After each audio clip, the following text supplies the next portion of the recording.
le 13 janvier, c'est aujourd'hui, le 11 février, qui est la 34e édition de la Coupe d'Afrique des Nations organisée ici en Côte d'Ivoire, vient de se clôturer avec le sacre du pays organisateur. Un super parcours réalisé par les éléphants de la Côte d'Ivoire dans cette compétition.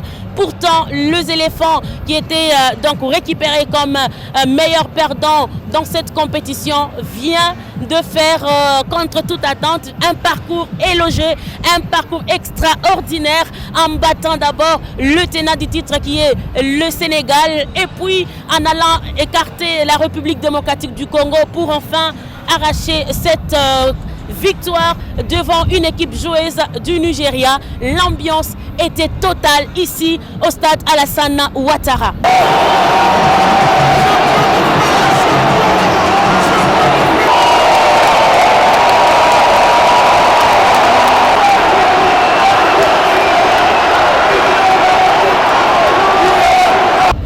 Plusieurs Ivoiriens venus apporter main forte à cette sélection ivoirienne ont passé donc un moment magnifique, un moment sensationnel, surtout avec le but égalisateur, puis le but de la victoire. C'était tout simplement magnifique, un stade qui a été rempli avec plus de 57 000 spectateurs.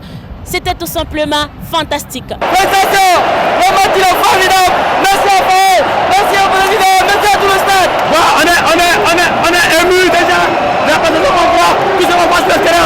On est tellement fiers de nos éléphants. En dehors de ceux qui étaient au stade, il fallait voir sur ces images, mesdames, messieurs, comment la population ivoirienne quitte leur maison pour venir se joindre aux gens qui sont au stade. Question de festoyer, question d'assister ensemble à cette cérémonie des remises des trophées ainsi que des remises des médailles. Donc aujourd'hui, c'est la fête ici à Abidjan et la fête a déjà commencé au stade.